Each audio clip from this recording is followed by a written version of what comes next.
Olá, meus queridos irmãos, minhas queridas irmãs, que Jesus, nosso Mestre, nos abençoe.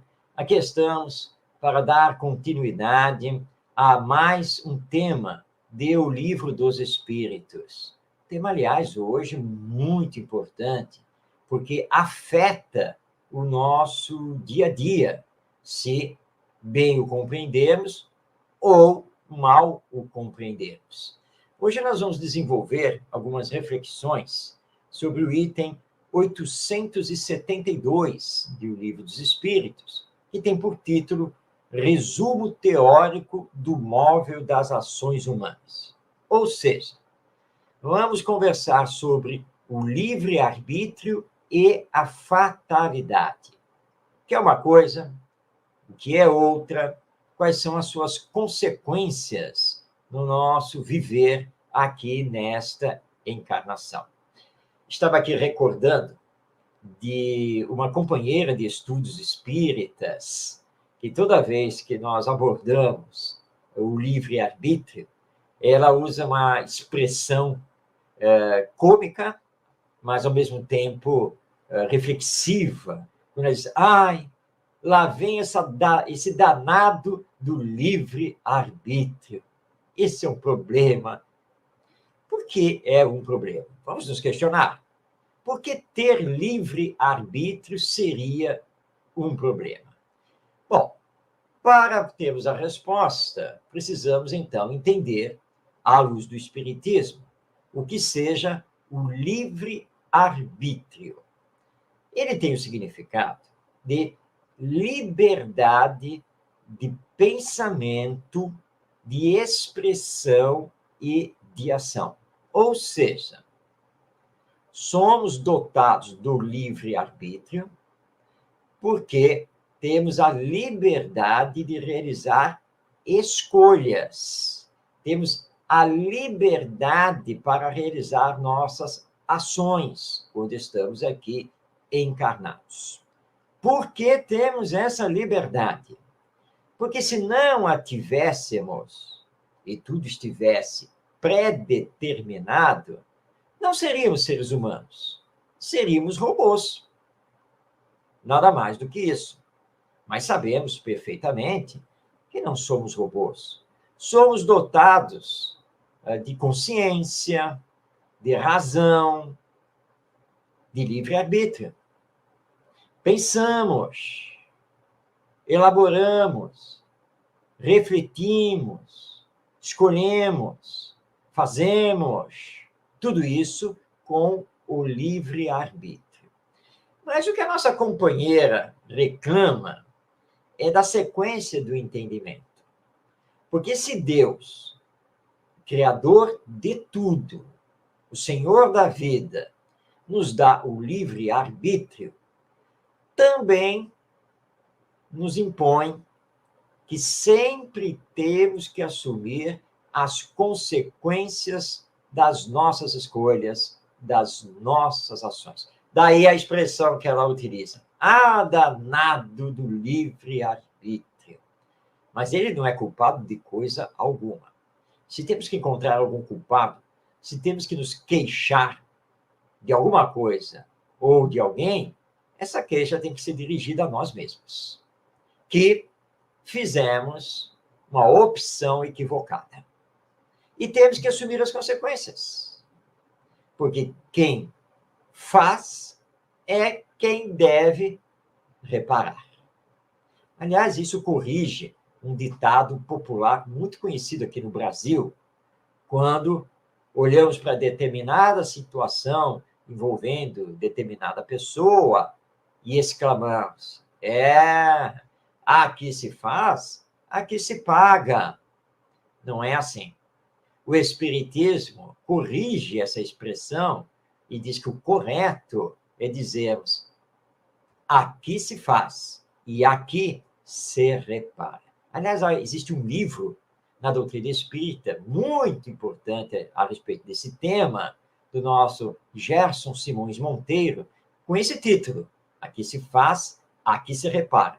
Procure aí depois, faça uma pesquisa aí na internet e você vai localizar essa obra. Vale a pena fazer a sua leitura. É o livro Aqui se Faz, Aqui se Repara. O autor é Gerson Simões Monteiro, querido amigo, companheiro das lides espíritas, que hoje já se encontra de retorno ao mundo espiritual.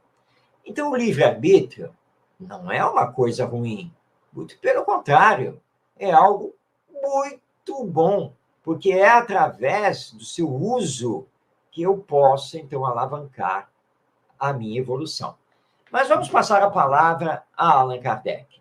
Vamos destacar o início do primeiro parágrafo do item 872 do Livro dos Espíritos. Então, abrindo aspas, passando a palavra a Allan Kardec.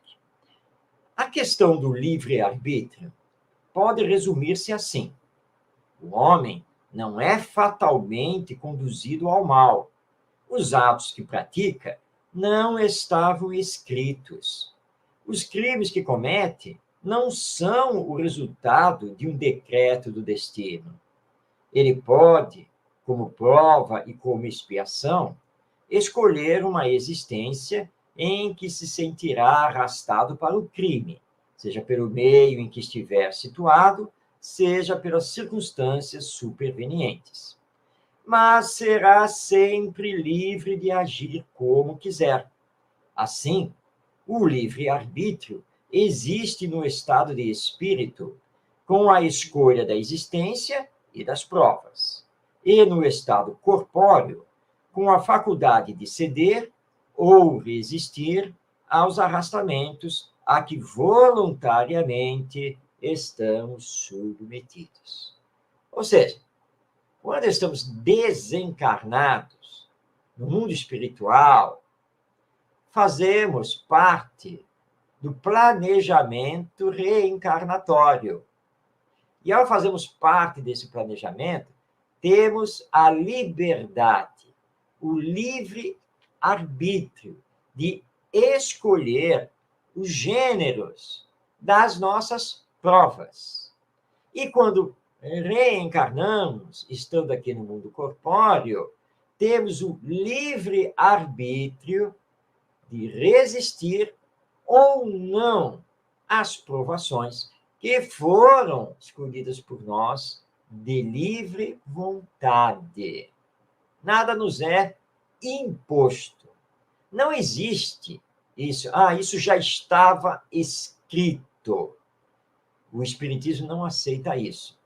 Porque se tudo já estiver escrito, voltamos àquela condição de sermos robôs, pré-comandados. E não é isso o que nós assistimos aqui na humanidade. Nós temos liberdade de aceitar ou não. Nós temos a liberdade de resistir ou de nos entregar. Nós temos a liberdade de escolher o que vamos fazer e o que vamos deixar de fazer. Isso é o livre-arbítrio. Mas existe fatalidade? Algum tipo de fatalidade? A resposta é sim, existe.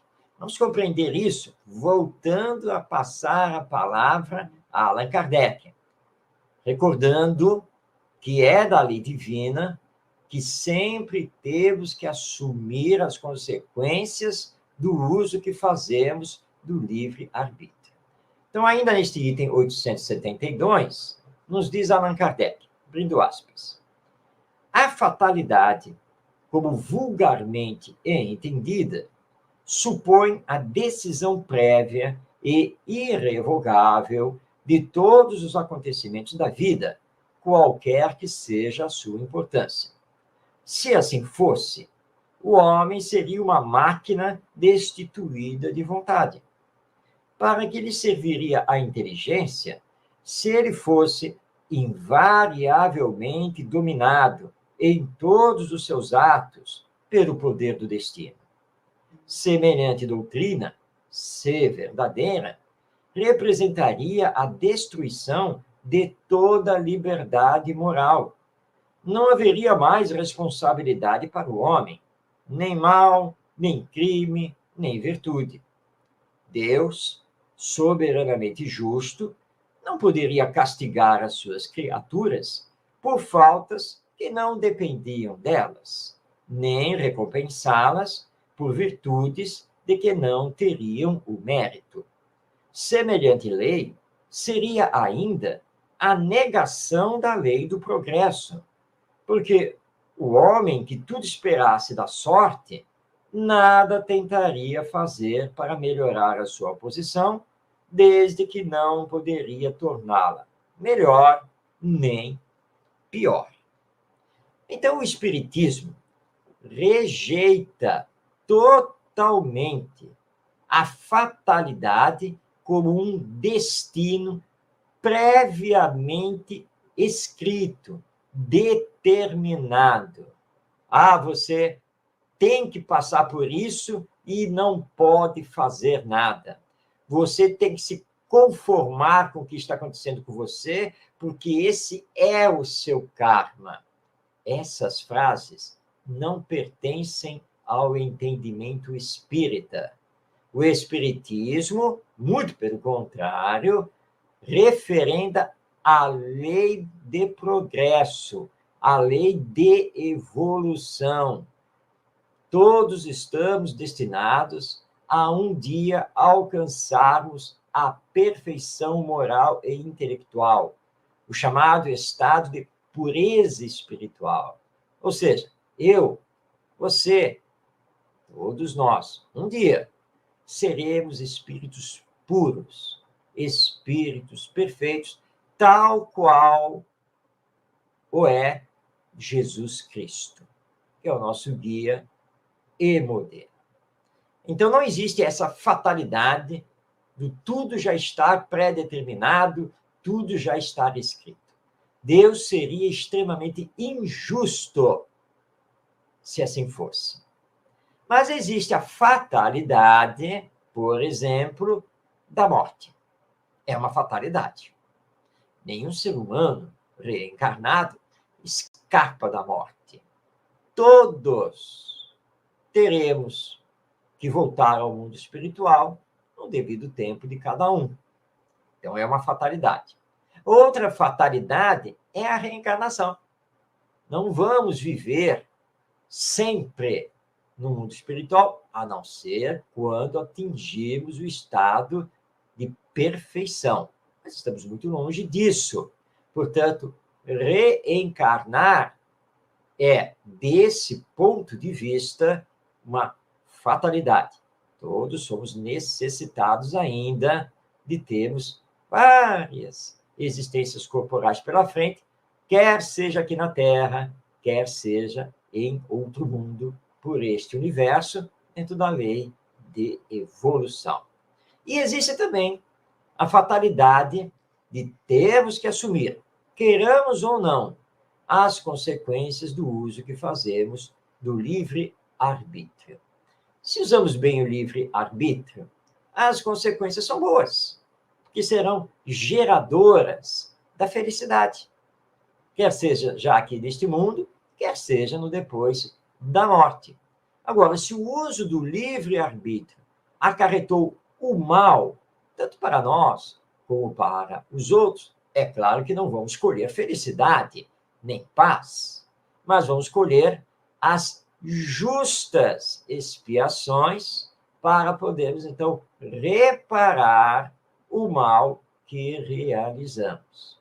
Então, isso não deixa de ser uma fatalidade. Mas não é lei de talião, não é aquele famoso entendimento do olho por olho, dente por dente. Porque Deus é bom, Deus é amor, Deus é misericórdia, Deus é justo.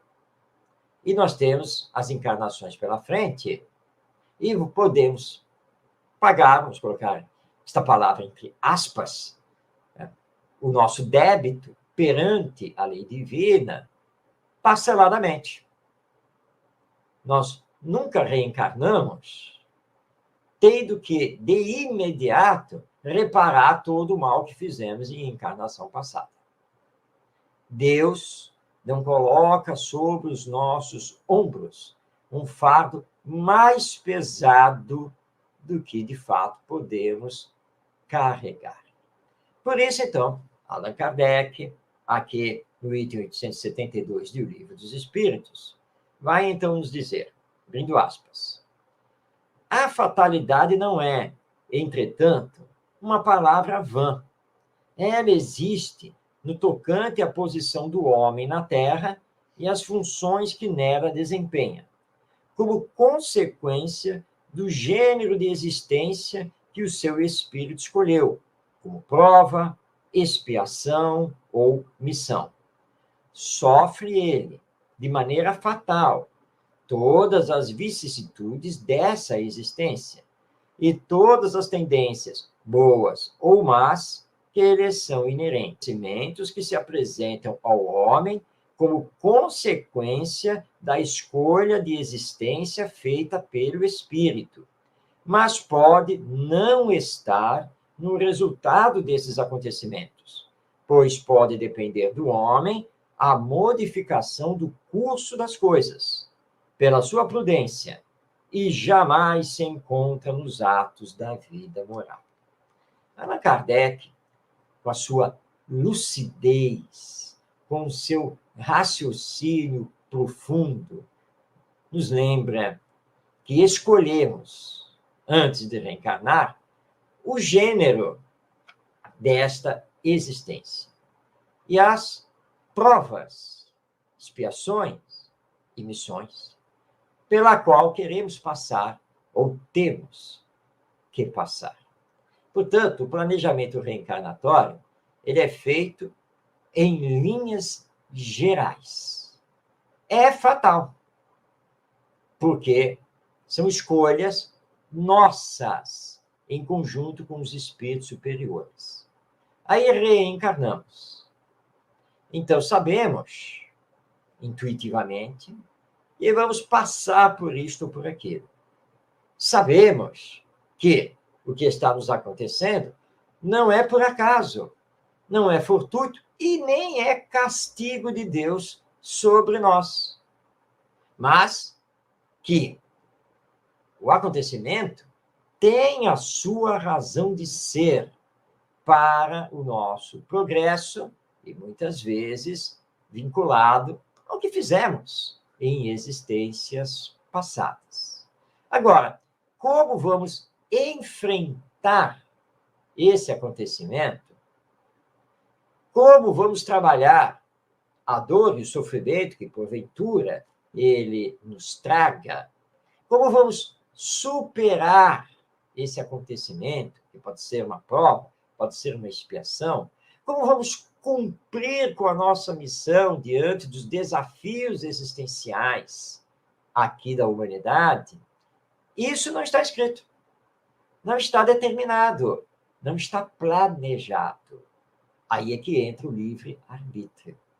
Eu posso me entregar à dor, eu posso utilizar das ferramentas da paciência e da perseverança, eu posso me inquietar e me desequilibrar, mas eu posso, com o Evangelho, me manter sereno, continuando a trabalhar. Portanto, isso não está determinado.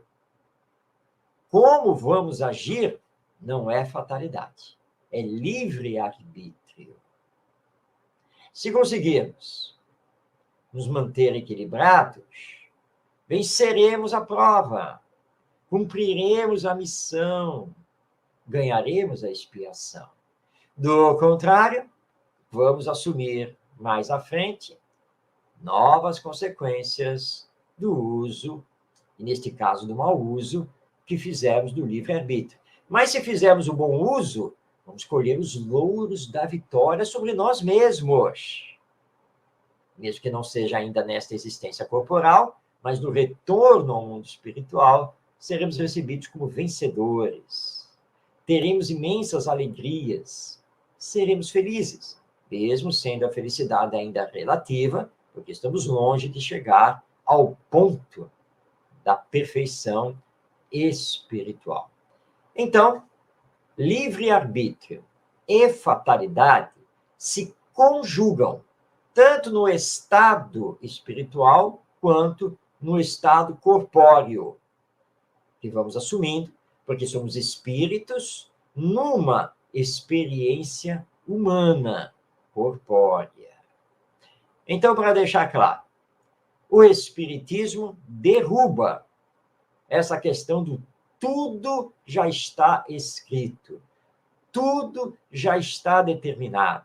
O Espiritismo derruba essa expressão, é o seu karma e você só tem que aguentar. Não, você tem que trabalhar para transformá-lo.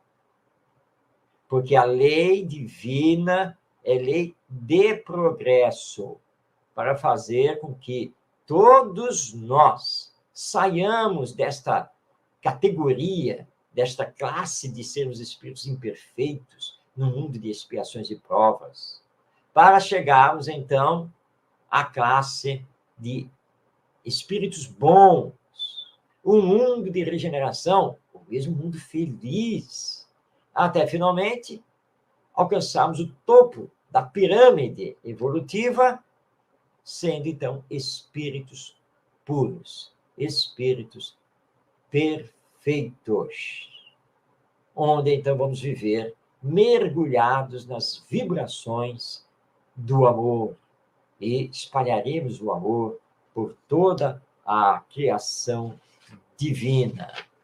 As faltas que cometemos não são irremediáveis, mas Deus nos solicita, primeiro, o arrependimento do que fizemos. Segundo, a expiação, porque precisaremos passar por provas para provar o nosso arrependimento. Terceiro, a reparação. Fizemos o mal, agora temos que fazer o bem. Nem sempre é fácil, porque aqueles a quem fizemos o mal nem sempre estão prontos, estão preparados para aceitar o nosso pedido de desculpa, a nossa solicitação de perdão. Aí está a expiação. Pode ser que reparar leve mais de uma encarnação, mas estamos apenas e tão somente assumindo as consequências do que fizemos.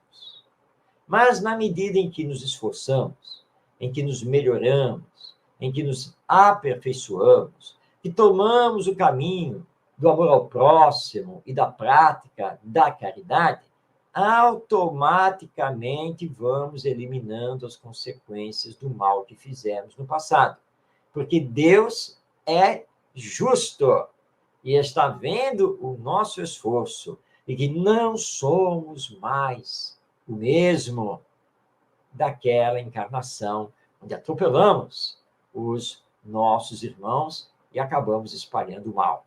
Se estamos combatendo em nós mesmos o egoísmo, destruindo-o, substituindo-o pela caridade, se estamos eliminando o orgulho e deixando a humildade crescer, se desenvolver, não há por que Deus nos manter no sofrimento, porque não teremos mais necessidade disso.